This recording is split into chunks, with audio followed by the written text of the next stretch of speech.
All right, so we had a trial that was kind of like popped up on us today that was supposed to happen today with the Delphi murder cases of Abby and Libby, the two girls that were murdered down in Delphi. So, as you know, if you've been keeping up on this, Richard Allen right now is in jail for this, right? So, with that being said, we've got let me turn this off, sorry. Okay, so there was supposed to be a trial today, and it was actually supposed to be the first time ever that media was allowed inside of it. And it was supposed to be broadcasted, actually, like on Fox News was supposed to have it, so we were gonna do a recap on that when they had that. But something interesting has kind of happened. Now, the reason why they're having this kind of pop-up court hearing is because supposedly former person on the defense's side leaked confidential crime scene photos that were of Abby and Libby and at the crime scene, and how the stick formations were and all of that. Apparently it got leaked out, and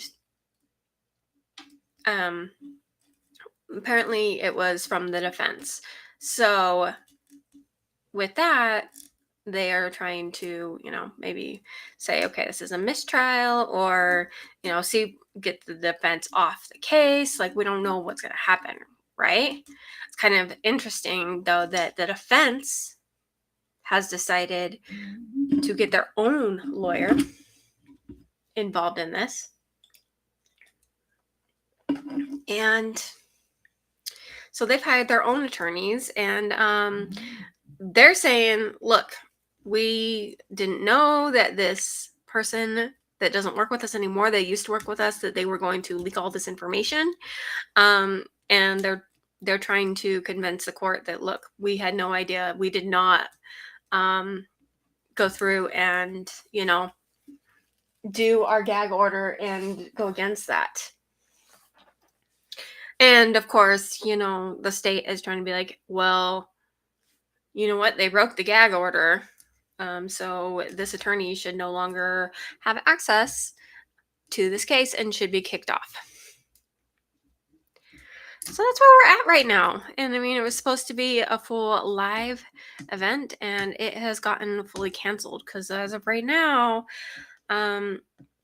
his lawyers are having to they have hired their own lawyers against this case right now. So, I mean, this whole case is already a mess. I mean, I don't think I updated you guys yet on the Odinite situation, which I'll go ahead and do that. Oh, man, I don't know if anyone, Richard Allen or anyone else that was truly involved, will be able to actually be charged without a reasonable doubt. I mean, this whole case has been just a mess. I mean, actually, it's been a mess for a while. It's been a mess since they first arrested, what's his name? The Anthony Shots guy that had that profile. They arrested him, and I mean, he is a sex offender, and obviously he's, done some terrible things, but he was like, I have nothing to do with the murders of the girls. But it's kind of weird that Anthony Shots was supposed to meet the girls the same day that, like, they ended up dead. So, as I've always been saying since the beginning, there's obviously more than one person involved in this. But I did kind of want to go through here.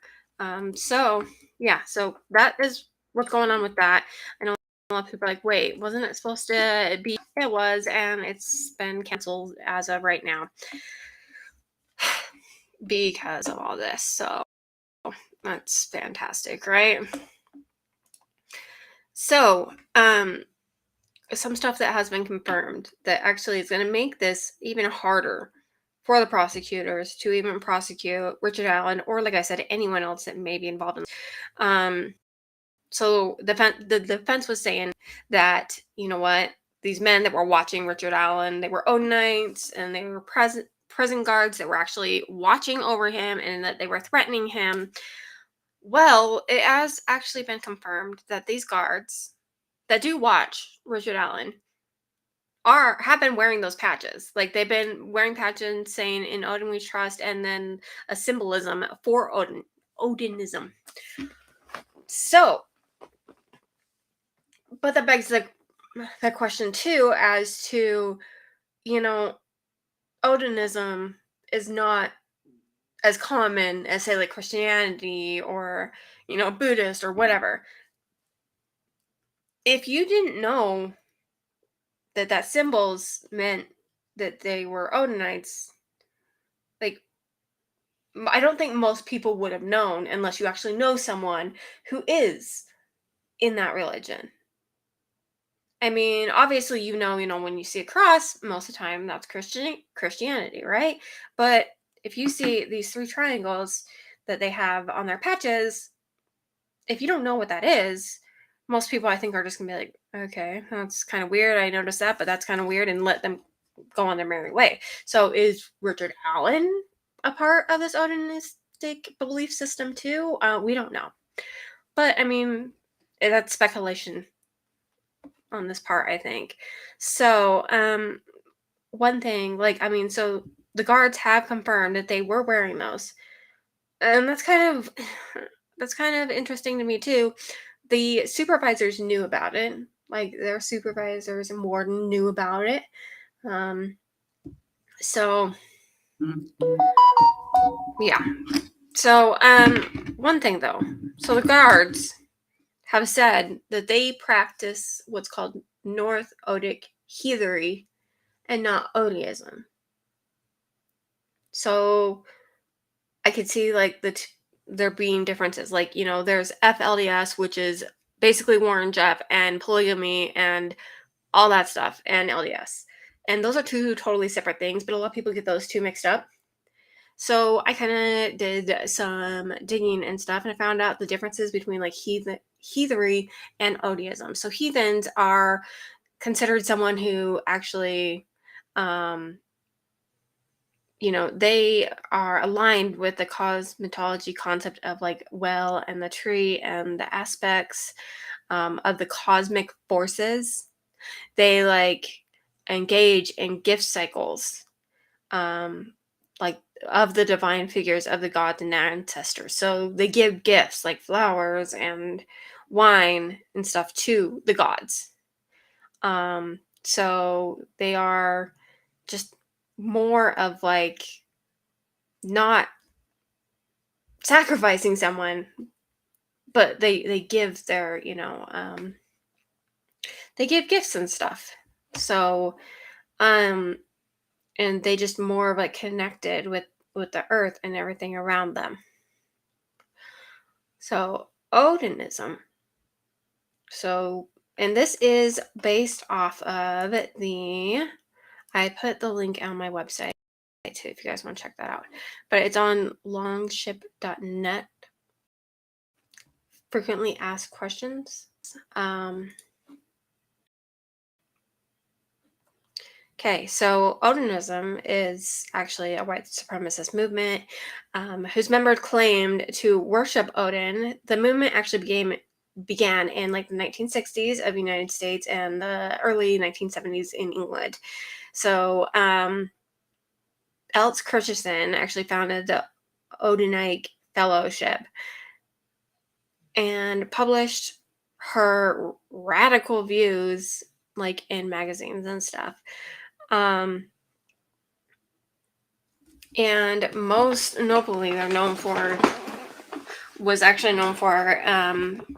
Yowie was a member of the British Union of the Fascist and Nationalist Socialist during like his teenager years, and he's probably like the most known person who was into this Odiism.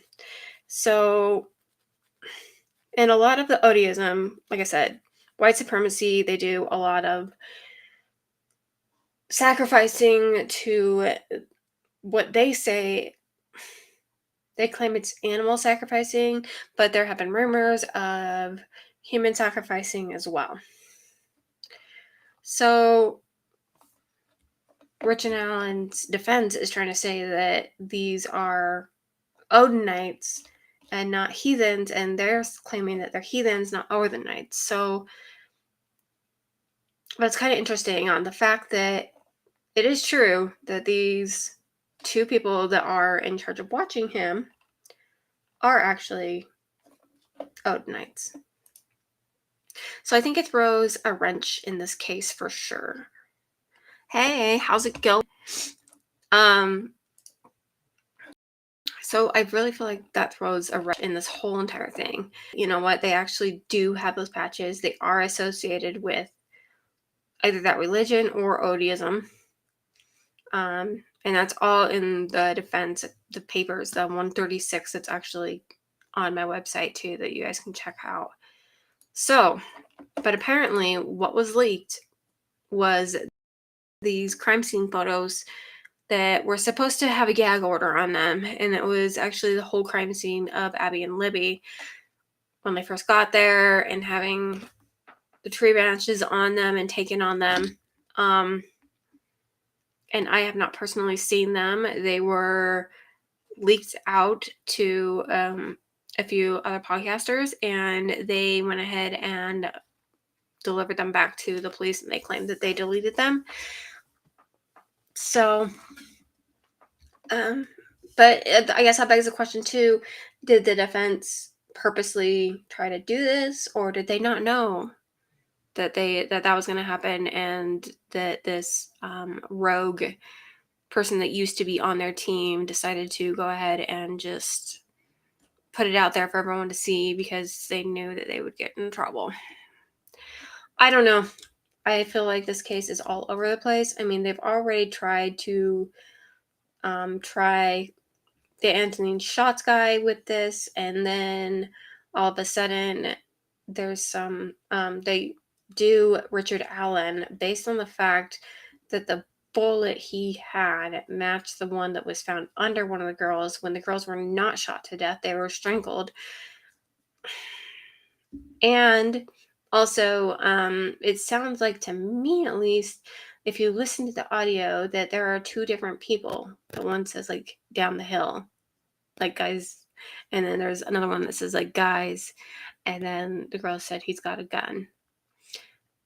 It sounds like there was more than one person. I've always kind of thought that there's more than one person in this situation. I don't know. I feel like this is a whole mess, and I feel like that this whole thing now, it's going to be really hard to, without a doubt, convict anyone. And the fact is that, like, the only time that Richard Allen has admitted that he did was while he was in jail, in a phone call in jail. Well, obviously he knows he's being recorded. And, now he's claiming that, like, these Odinites that were watching over him the whole time were the ones threatening him and telling him to do so. I don't know. I don't know. I don't know how they are going to ever figure this out. And I mean, even if Richard Allen is somehow involved, I don't think that he's the only one. Especially too, I mean, I don't understand why the police didn't first give that first sketch out for years later. Like, it was like 2-3 years later, they didn't give out the first sketch that the witness said. The first sketch, so the second sketch that was actually put out was supposedly the first sketch. Why wouldn't you put that out? I don't understand. I don't understand why that. I don't know. I definitely feel like it's something bigger going on. I feel like I've always thought that there was more than one person, especially because too, like, his car did not match a car that apparently was across the street from the old CPS place. So it would make sense that there was more than one person, maybe more than two. Who the heck knows? It's all just a little crazy. And now his lawyer has lawyers. So I don't know if his lawyer is going to be like temporarily removed or be removed or what. So it'll be kind of interesting to see what happens there. I don't know, this whole thing's a mess. But it's been a mess for a long time. I mean, the fact is that they arrested Richard Allen on the fact that his gun matched the same type of gun that several people have, even police have. And I mean, the fact he was there that day, and he has said that. He came forward and was like, yeah, I was there that day. But then they didn't even really care to look into him until like years later. It just, I don't know. This all just, there's too much doubt, I think, to fully convict him. That's just my personal opinion. I don't know what you guys' thoughts are. Do you think that there's enough evidence here to even try him with anything?